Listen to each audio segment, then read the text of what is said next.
Sumainyo ang Panginoon. Ang mabuting balita ng Panginoon ayon kay San Juan. Papuri sa iyo, Panginoon.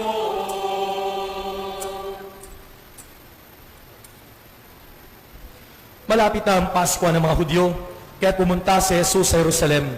Nakita niya sa templo ang mga nagbibili ng mga baka, mga tupa at mga kalapati at mga namamalit ng salapi. Gumawa siya ng isang panghagupit na lubid at pinagtabuyang palabas ang mga mangangalakal, pati mga baka at tupa. Isinabog niya ang salapi ng mga namamalit at pinagtataob ang kanilang mga hapag. Sinabi niya sa mga nagbibili ng kalapati, "Alisin ninyo rito ang mga iyan. Huwag ninyong gawing palengke ang bahay ng aking ama." Naalala ng kanyang maalagad na sinabi sa kasulatan, "Ang malasakit sa iyong bahay ay parang apoy na nag-aalab sa puso ko." Dahil dito'y tinanong siya ng mga Hudyo, Anong tanda ang maibibigay mo upang patunayang may karapatan kang gawin ito?" Tumugon si Jesus, "Gibain ninyo ang templong ito at muli kong itatayo sa loob ng 3 araw."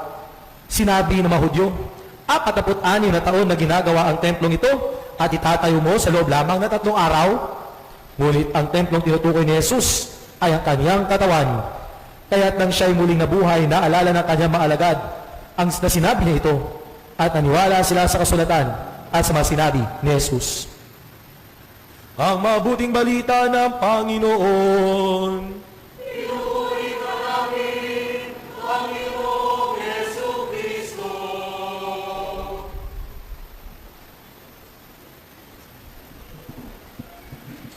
Good afternoon po sa inyo lahat. Pakibati niyo katabi ng isang Happy Fiesta.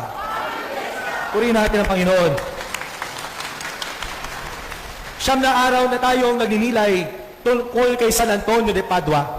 At ang ating tema ngayong taong ito, 55th Parish Fiesta at 20th anniversary ng dedication ng ating minamahal na parokya, paghahanap ng pag-asa kasama si San Antonio de Padua. Meron akong konting paalala sa inyo, pati na rin kay Anthony. 55th Parish Fiesta, 20th anniversary ng ating dedikasyon ng simbahan. Anong taon ngayon? 2025. Tandaan nyo ito. 5 years from now, 2030, 25 years na ating parokya.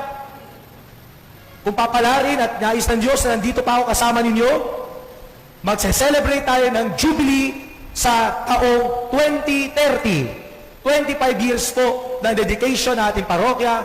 At kung mamarapatin, mag-a-apply po tayong Jubilee Church. At higit sa lahat, sa pagsusumika po natin, by that time, hindi lang po aircon na ang ating simbahan, na magsibalikan na yung mga nagsisimba sa may aircon na simbahan sa kanilang parokya, pero higit sa lahat, by that time, hopefully, through the help of our patron Saint San Antonio de Padua, tayo po ay Diocesan Shrine of San Antonio de Padua na dito sa Diocese of Parañaque. Sana nandito pa ako kasama ninyo sa event na ito. Ipagdasal natin. Pero mapati sa pagninilay natin ngayon, ano po ba ang paborito ninyong imahe ni San Antonio de Padua? Marami po akong imahe sa aking kwarto. Paborito ko mangolekta ng mga imahe. Meron akong 3 imahe ni San Antonio de Padua. Yung una kong imahe po ay chibi na San Antonio de Padua. Cute na cute. Ang problema ko, nung isang araw ko pa hinahanap, hindi ko po makita. Baka may nanghiram, katulad ng breviaryo ni San Antonio, hindi na binalik. Kaya, sana bumalik po yung aking chibi ni San Antonio de Padua. Pangalawa po, ang imahe ko sa kwarto, ito, binigay po sa akin ito last year, at lumabas din ito sa ating video ng kwento ni San Antonio. Ito po ang unang-unang imahe ni San Antonio na aking tinanggap po mula sa inyong parokya. Pinag-iinteresan ko ni Father Paul Wu, shoutout sa iyo, pero hindi ko ibibigay.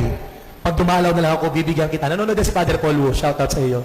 Pero alam niyo po, ang paborito ko ngayong imahe ni San Antonio de Padua, ito po ibigay po sa akin ni Aika. Tito Dani, bigay po sa akin ito ni Aika. At ito po ay si San Antonio na may hawak na Blessed Sacrament at meron pong lumuluhod na mule. Ang dami nating kwentong narinig tungkol kay San Antonio de Padua noong mga nakaraang 9 na araw. Pero hindi po ito nabanggit ng iba pong mga presider. Let's go back to the story of Saint Anthony and the kneeling mule. Alam niyo po ba ang kwento nito? Sa Toulouse, sa France, napuntahan po namin ito na pilgrimage kami. Meron pong kumakalat na heresy. At ang heresy o error po in the faith is this, that the material world is evil. Dahil po dito, San Antonio de Padua ay pumunta po doon upang palalahanan ng mga tao to teach the people about the right understanding of the world. However, what happened? The people did not believe Saint Anthony of Padua. In fact, they wanted him away. And one day, there was a challenge from one of the heretics. The heretic said, "We don't believe in the Blessed Sacrament.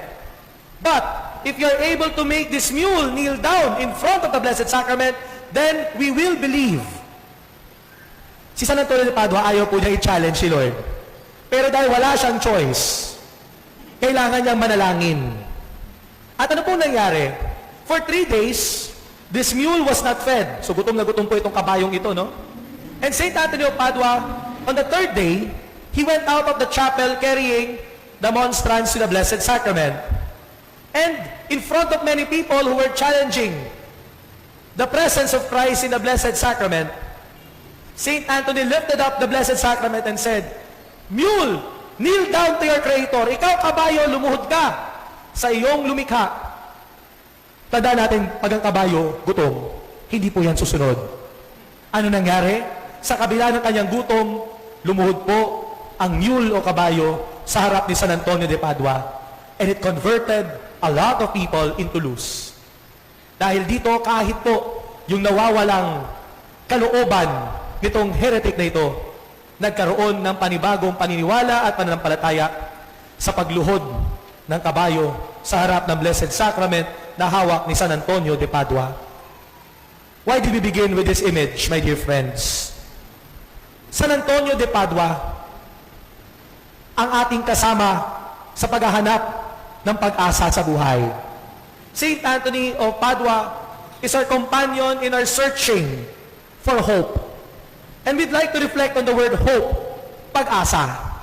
Ano ang inyong kwento ng pag-asa kay San Antonio de Padua? Paano kayo binigyan ng pag-asa ni San Antonio de Padua? How has Saint Anthony of Padua given you hope? And for reflection today, we'll be using hope. H-O-P-E. How is he our companion in our search for hope every day of our lives? Andiyan ba? Andiyan ba? Okay, isa-isahin natin. Letter H, my dear friends, is helper. Helper of the lost. We've heard it time and again in our novena masses how Saint Anthony of Padua helps us in finding lost things. But sometimes, my dear friends, what is really lost? Or better yet, who is really lost? Sino ba talaga yung nawawala? Ang madalas po nawawala, tayo. Tayo po madalas ang nawawala. At si San Antonio de Padua, tinutulungan tayo mahanap, hindi lamang yung nawawalang gamit, kundi yung ating nawawalang sarili at nawawalang kalooban. Hindi pa ito ang sinasabi ng taong walang pag-asa. Pinanghihinaan po ko ng loob. My dear friends, Saint Anthony of Padua helps us find our lost good self. Every time I pass by the church, minsan pagpunta sa labas, natutuwa po ako pag may nakikita po akong mga taong nasa loob ng simbahan kahit wala pong misa. And for sure, meron po sila lahat na intensyong hinahanap o nawawala. Pero madalas ang nawawala po ay sarili. Sa kumpisal po, ito po ang aking sinasabi kasama po ng penance. Kapag nawawalan ka na ng kalooban, kapag nawawalan ka na ng pag-asa, lumapit ka kay San Antonio de Padua. Pumunta ka dito sa box na ito. Lumapit ka. Diyan ka manalangin. Nandyan si San Antonio. Hindi lamang yung relic, kundi siya natutulong sa'yo na makahanap ng nawawalang sarili natin. When we lose ourselves and lose sight of our goodness, go to Saint Anthony. Pumunta ka kay San Antonio de Padua. Hindi lang pag may nawawalang gamit, kundi pag nawawala ang sarili. Help of the lost. Letter O. Ayan. Obedience to God's will.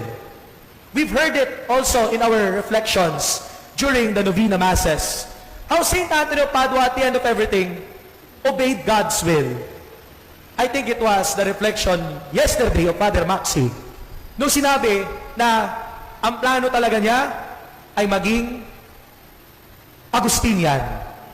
Pero ang ending, Franciscan. Gusto niya pumunta ng Morocco, pero ang ending, sa Italy. Gusto niya maging misyonero, pero ang ending, siya ay nagbigay ng misyon, gumanap na misyon, sa kung saan man siya padala ng Diyos. Hope, we find hope in obeying God's will. At yan po, sa totoo lang po, ang natutunan ko, 1 year into being your parish priest. Alam niyo naman ang kwento. Hindi ko naman po pinangarap talaga dito sa San Antonio. Wala po ito sa listahan ko. Share ko na sa inyo. Ang masimbahang pinili ko po noong 2022, masimbahan pong merong malapit na Starbucks. Presentation of the Child Jesus, may malapit na Starbucks. Sacred Heart of Jesus Parish, pagtawid mo, may Starbucks. San Isidro Labrador Parish, pagtawid mo, South Mall, may Starbucks. Nakakalimutan ko sa San Antonio de Padua, meron palang Starbucks. Pero hindi lang po ito eh. There was a lot of resistance when I got assigned here because of the tremendous responsibility, including the payables that we need to fulfill. But 1 year into this ministry of mine with you, and time and again I've been telling priests about it, I've seen the turnaround of the parish. Mula sa utang, may savings na tayo nire-report buwan-buwan. Pero hindi lang yun. Yung takot ko rin po sa pamayanan. No? Ang kwento daw po kasi, patapang daw po kayo. No? Matatapang daw po kayo. Pero po ano pong nangyari, nakita ko po ang inyong pag-cooperate po sa ating mga gawain. To the point na kagabi, parang mas marami pa atang nag-antay ng bingo kaysa sa nagsimba. Ibig sabihin po, sabi ko nga po kagabi, no? Sa susunod po, bago po tayo magmisa, para magsimba kayo, magpapabingo muna ako. Pero po ito po yung magandang turo sa akin, ang kalooban ng Diyos, tinuro po ko dito sa San Antonio de Padua. At nagpapasalamat po ako. Hindi na po ako nagsisisi na punta dito. Ang saya-saya ko na nga po. Kita niyo naman po, di ba? Pero yun po ay paghanap ng kalooban at ng pag-asa. Hope, we find hope in obeying God's will. Letter P. Perseverance in faith. The Blessed Sacrament of St. Anthony of Padua reminded me of a personal experience I had a few months ago. Remember, my mom was sick. Kasagsagan pa ng Holy Week. Holy Wednesday, she was about to be discharged and then nag-bleeding na naman siya. So, kailangan na po magkaroon ng operasyon at alam naman po natin na kapag Holy Week po, wala po ang mga doktor. Nagbabakasyon din yan. So, when I went home here, I realized I have to celebrate Mass. A very quick Mass. I arrived 11:15. I have to celebrate Mass quickly. Why? Wala na pong Blessed Sacrament. Natagpuan ko po, wala nang laman ng tabernakulo. Wala na ring laman po ang Adoration Chapel. Upos! Walang ostya! Walang Blessed Sacrament. Sabi ko, paano to? Mag-adoration sana ako para panalangin ang operasyong gaganapin sa aking inay on that night. So nagmabilisan po akong misa. Kasi po, pag inabot po ako ng alas 12, hindi na ako makakapag-Mass sapagkat 2 misa lang po pwede tuwing Huwebes Santo, Christmas and Mass at the Lord's Supper. So I celebrated Mass. And the Blessed Sacrament was in front of me all throughout hanggang pumunta na po kami at naghanda po ako papunta po ng St. Andrew Cathedral. I was reminded of this because that time I was already having serious doubts about God, having serious doubts about His goodness. Sabi ko, Lord, mag-Holy Week, mag-Easter Triduum. Si Mama ooperahan, hindi sigurado kung mayroong surgeon. At tapos pagdating ko pa dito, walang Blessed Sacrament, inubos. Kaya next year po, hindi na po magpapaubos sa Blessed Sacrament. Sabi ko dati may matirang konti kahit ilang piraso. Kasi po, emergency para sa viaticum, no? So I was really having serious doubts. But then again, on that night, around 2 a.m., I received a message from my father that my mother's operation was successful. And On that night na dapat walang doktor at walang surgeon na pupunta, nagkaroon ng surgeon. Nakonsensya siguro yung surgeon kasi nagpakilala ako, pari po ako at yung Holy Week po ngayon, ako po yung naka-duty. Sana po may surgeon din pong mag-duty para po ma-operahan si Mama. Like the mule, napaluhod po talaga ako sa harap ng Blessed Sacrament. And what is the message of St. Anthony? Even in the darkest and the most difficult times, even when it feels impossible, kahit minsan nakala mo wala na, magpatuloy ka lang sa pananampalataya. A hopeful person perseveres in faith. Thank you, St. Anthony, for this beautiful miracle that I myself experienced, because you showed me that even when things seem impossible, you are there to help us find hope. Perseverance in faith. Finally, letter E is embracing Jesus.